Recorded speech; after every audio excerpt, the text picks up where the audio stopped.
అప్పుడు మనం ఏవైనా సరే దాని లెగ్స్ కానీ కటింగ్స్ ఏమైనా ఉన్నాయా, దాని కలర్ ఏముంది, దానిపైన ఫిగ్మెంట్స్ అయినా ఏమైనా ఉన్నాయా, దాని అదే ఏ కలర్లో ఉంది, మనం ఇచ్చే ఫీడ్ కలర్లో ఉందో ఏ కలర్లో ఉంది, దాని ఊరుకోవడం అనేది ఏ విధంగా ఉంది, ఒక రెడ్ కలర్లో మారిందా, ఇవన్నీ కొన్ని లక్షణాలు ఉంటాయి.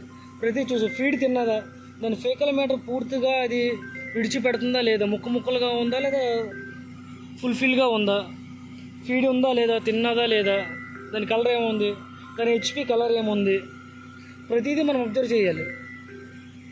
ఫీడ్ తినిస్తే సేమ్ ఫీడ్ డైలీ కంటిన్యూ చేయడం, దీంట్లో గ్రోత్ ఏ విధంగా కనబడుతుంది.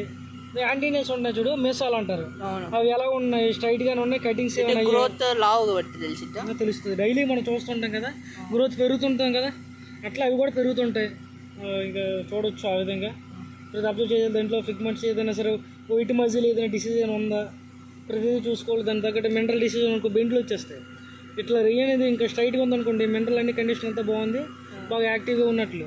అదే ఎక్కడుంది ఈ బెండ్ ఏం కాదు, ఈ బెండ్ అనేది ఇట్లా ఫుల్ఫిల్గా ఇట్లా అయిపోతుంది. ఇట్లా ఎప్పుడు అయిందో అది బెండ్ ఉన్నట్లు, అంటే మినరల్ డిఫెక్ట్స్ ఉన్నట్లు. అప్పుడు అన్నీ మనం మినరల్స్ ఇచ్చుకోవడం జరగాలి. ఇది అబ్జర్వేషన్ అనేది ఇలా చెయ్యాలి. ఇప్పుడు ఫీడ్ తినాలా? అయితే ఫీడ్ తినేసింది.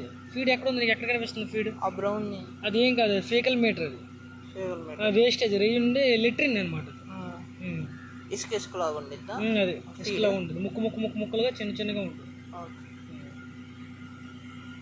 ఓకే, ఇది అవి సరిపోద్ది.